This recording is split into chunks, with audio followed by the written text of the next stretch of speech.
Hello students, welcome to all of you on my YouTube channel Maths Track।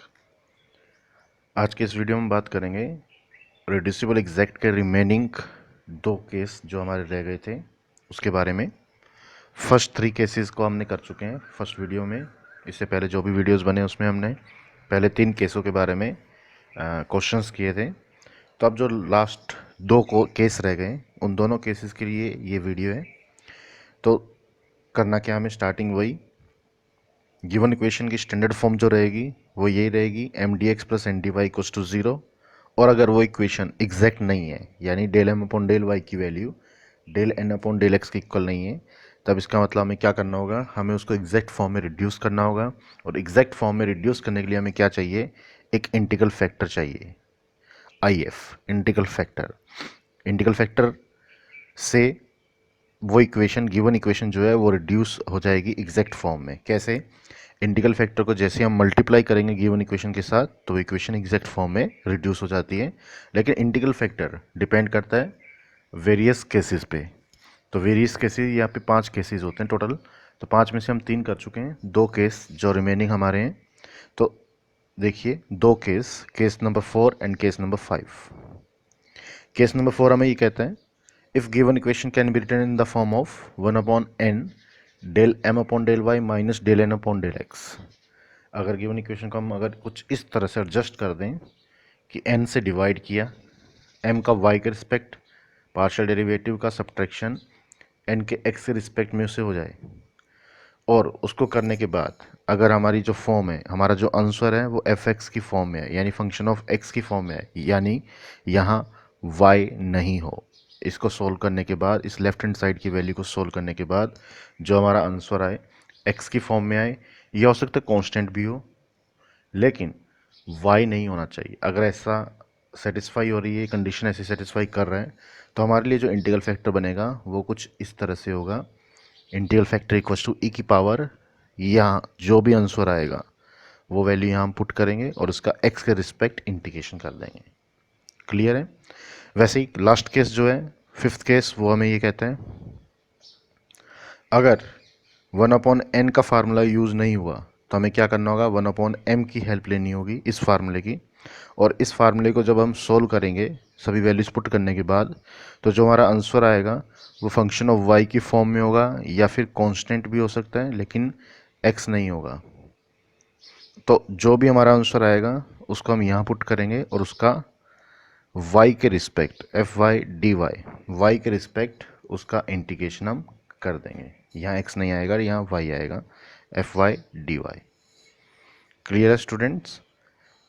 तो हम question करते हैं। देखो क्वेश्चन हम चेक कैसे करेंगे। अब यहाँ पे प्रॉब्लम ये रहती है, डाउट ये रहता है कि हम कौन सा फार्मूला यूज़ करें, 1/n या 1/m।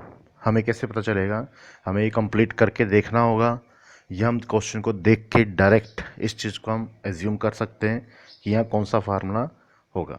अगर आपको पहले वाले तीनों केस आपके माइंड में है तो सिर्फ 1 मिनट में आपको पता चल जाएगा कि हमारे पास कौन सा फार्मूला यहाँ अप्लाई होगा। देखो जरा क्वेश्चन, फर्स्ट क्वेश्चन देखिए स्टूडेंट्स। फर्स्ट क्वेश्चन आपके सामने x minus y square d x plus 2xy dy।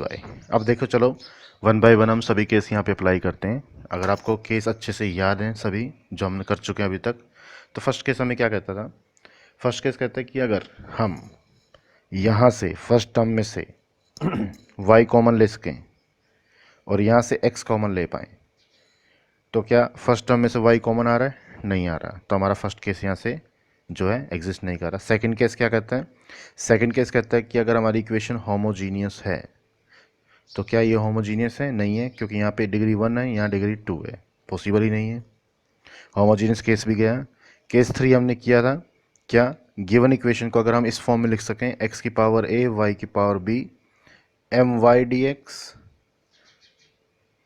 Plus n x d y, वैसे ही प्लस x की पावर c y की पावर d और फिर से वही p y d x plus q x d Y.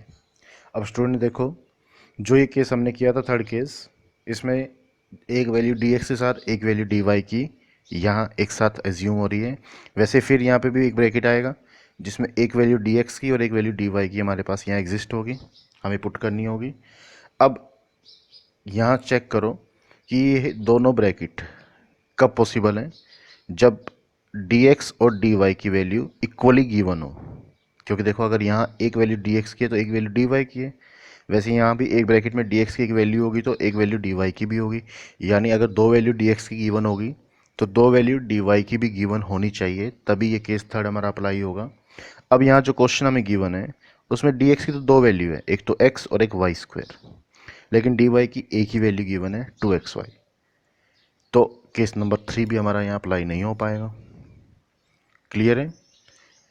Case 1 नहीं हुआ क्योंकि हम y कॉमन नहीं ले सकते फर्स्ट में से। केस सेकंड नहीं हो रहा क्योंकि ये होमोजीनियस नहीं है। केस थर्ड नहीं होगा क्योंकि उसमें जितनी वैल्यू dx की होनी चाहिए उतनी ही वैल्यू dy की भी होनी चाहिए, लेकिन यहाँ dx में तो दो वैल्यू गिवन है लेकिन dy में एक ही वैल्यू गिवन है। क्लियर? अब हमारे पास दो ही केस रह गए हैं, 1/m और 1/n। अब हमें कैसे पता चलेगा कि 1/m आएगा या 1/n आएगा? तो स्टूडेंट्स सिंपल सा है, यहाँ देखो m की वैल्यू कितनी है x माइनस वाई स्क्वेयर और n कितना है 2xy। जिसमें वैल्यू कम है उससे डिवाइड होगा। यानी देखो m की वैल्यू कितनी है 2 और n में कितनी वैल्यू एग्जिस्ट कर रही है 1। ये 1 ही तो वैल्यू है 2xy। यहाँ दो वैल्यू है, एक तो x और एक माइनस वाई स्क्वेयर। तो कम किस में है n में, तो इसका मतलब फार्मूला जो लगेगा 1/n का ही यूज़ होगा। जिसकी में वैल्यूज़ कम होंगी उससे डिवाइड होगा। सिंपल सा देख लीजिए क्वेश्चन नंबर 4 अप्लाई होगा। कौन सा? n में वैल्यू कम है तो 1/n वाला। Case number 4 1/n। तो केस नंबर 4 के अकॉर्डिंग हमें जो जो वैल्यू चाहिए इस फार्मूले में पुट करने के लिए 1/n, तो सबसे पहले हमें चाहिए del m upon del y. तो del m upon del y, तो m कितना है हमारे पास x माइनस वाई स्क्वेयर। जब इसका del m upon del y y के रिस्पेक्ट पार्शियल डेरिवेटिव करेंगे तो वैल्यू आएगी ये माइनस का 2y। सिमिलरली n का x के रिस्पेक्ट, तो n ये है हमारे पास और x के रिस्पेक्ट जब करेंगे तो आएगा प्लस का 2y। पहली चीज़ तो हम ये चेक कर सकते हैं कि एग्जैक्ट नहीं है क्योंकि दोनों वैल्यू इक्वल नहीं है। अब एग्जैक्ट नहीं है तो हमें क्या करना होगा, हमें इंटीग्रल फैक्टर फाइंड करना है। इंटीग्रल फैक्टर के लिए हमें केस क्लियर है अगर सभी, तो आप एक सेकंड में पता चल जाएगा कि कौन सा केस अप्लाई होगा। तो केस अप्लाई होगा ये, तो 1/n n कितना है 2xy, तो ये वैल्यू यहाँ पुट हो जाएगी और ये दोनों वैल्यूज़ यहाँ अपनी अपनी वैल्यूज़ को लेफ्ट हैंड साइड में पुट कर देते हैं। तो put above values in left hand side of the following formula. तो पुट कर लीजिए -2y और 2y। तो फर्स्ट तो -2y है ही है, 1/n 2xy आ गए यहाँ से 1/n। Del m upon del y -2y और del n upon del x की वैल्यू 2y, लेकिन बीच में नेगेटिव फार्मूले का तो नेगेटिव एज इट इज़। तो कितना होगा माइनस का 4y। तो माइनस का 4y अपॉन 2xy कितना रहेगा माइनस का 2x। और मैंने क्या कहा था आंसर क्या होगा, इक्वल में x की फॉर्म में आना चाहिए। कांस्टेंट आ सकता है लेकिन y नहीं होगा। तो देख लीजिए सेटिस्फाई हो रहा है fx की वैल्यू। अब क्या करना है हमें, इसको हमें इंटीग्रल फैक्टर की फॉर्म में पुट करना है, यानी इंटीग्रल फैक्टर e की power of fx dx, e की पावर fx dx यानी -2/x, -2/x का इंटीग्रेशन -2 log x। अब -2 जो है वो इसकी पावर में आ जाएगा x की, तो कितना हो जाएगा e की पावर log x की पावर -2, e की power log cancel out, x की पावर -2 1/x स्क्वेयर। ये आ गया इंटीग्रल फैक्टर। अब क्या करना हमें, इस इंटीग्रल फैक्टर को गिवन इक्वेशन से हम मल्टीप्लाई करेंगे ताकि वो इक्वेशन क्या हो जाए एग्जैक्ट हो जाए। तो हम इसको मल्टीप्लाई में शो कर देते हैं। तो इसको जैसे मल्टीप्लाई में शो करेंगे यहाँ पे तो ये टर्म्स आ जाएगी, इनको इंडिविजुअली अंदर मल्टीप्लाई कर देंगे तो 1/x minus y square upon x square. अब क्या करना है, इक्वेशन ये जो टू इक्वेशन है नंबर 2, ये इक्वेशन क्या एग्जैक्ट है। अगर कोई मिस्टेक नहीं है तो आपको चेक करने की ज़रूरत नहीं है। अगर आप श्योर है तो हम लिखेंगे direct equation number 2 be an exact differential equation then it will satisfy the following condition. तो ये कौन सी कंडीशन को सेटिस्फाई करेगी, तो ये कुछ इस कंडीशन को सेटिस्फाई करेगी। आपको शो नहीं करना है, आपको एग्ज़ाम में भी शो नहीं करना है, आपको जस्ट आपको लिखना है यहाँ पे। अगर आपको डाउट है तो आप इसको रफली चेक कर सकते हो कि ये इक्वल है या नहीं, इक्वल ही होगी हमेशा। अब क्या करना है हमें, फर्दर सोल्यूशन जो होगा इसका वो ये होगा integration of m y constant dx plus integration of n without terms of x dy। तो without terms of x, n में ऐसी कोई भी टर्म नहीं है जो विदाउट टर्म्स ऑफ एक्स हो, यानी एक्स एक ही टर्म है और उसमें एक्स है, तो यहाँ क्या आ जाएगा 0। और m की कंप्लीट टर्म हम यहाँ पुट कर देंगे, इसका इंटीग्रेशन करेंगे तो हमारा सोल्यूशन आ जाएगा log x माइनस प्लस हो जाएगा इंटीग्रेशन के बाद, plus y square upon x equals to c. चलिए क्वेश्चन और करते हैं। अब देखिए क्वेश्चन, अब आप इसको देख के पता चल जाएगा आपको कौन सा केस अप्लाई होने वाला है।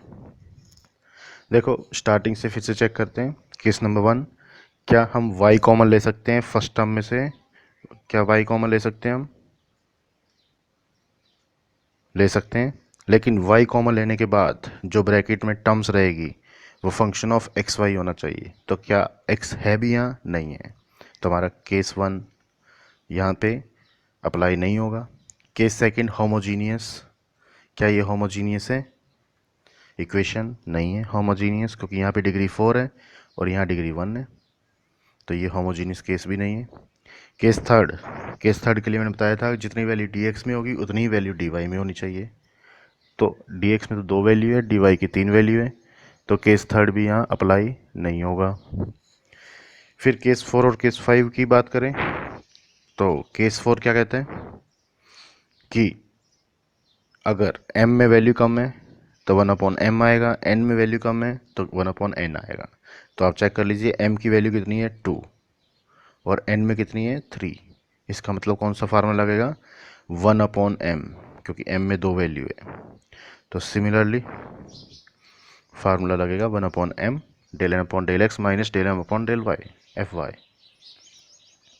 वैल्यू पुट कर देते हैं सभी, m और n आपके पास है, जो जो हमें चाहिए फार्मूले के अकॉर्डिंग वो वैल्यू हम फाइंड आउट कर लेते हैं। del m अपॉन del y आ जाएगा 4y³ प्लस 2 और del n अपॉन del x आ जाएगा y³ माइनस 4।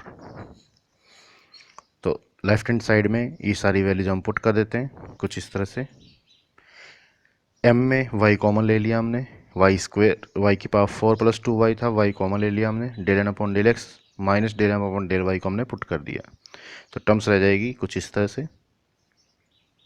अब यहाँ से ऊपर -3 हम कॉमन ले लेंगे, तो क्या रहेगा 2 + y³ अपॉन 2 + y³ से कैंसिल आउट हो गया, -3/y, जो कि आंसर क्या आना चाहिए था, फंक्शन ऑफ y या कांस्टेंट आ सकता है।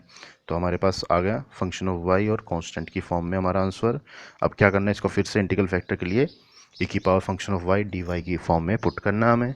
f ऑफ y की वैल्यू हम पुट कर देते हैं -3/y dy, इंटीग्रेशन हो जाएगा, तो इंटीग्रल फैक्टर आ गया 1/y³। अब क्या करना है, इसको गिवन इक्वेशन से मल्टीप्लाई। जैसे गिवन इक्वेशन से मल्टीप्लाई करेंगे ये इक्वेशन क्या हो जाएगी, रिड्यूस हो जाएगी एग्जैक्ट फॉर्म में।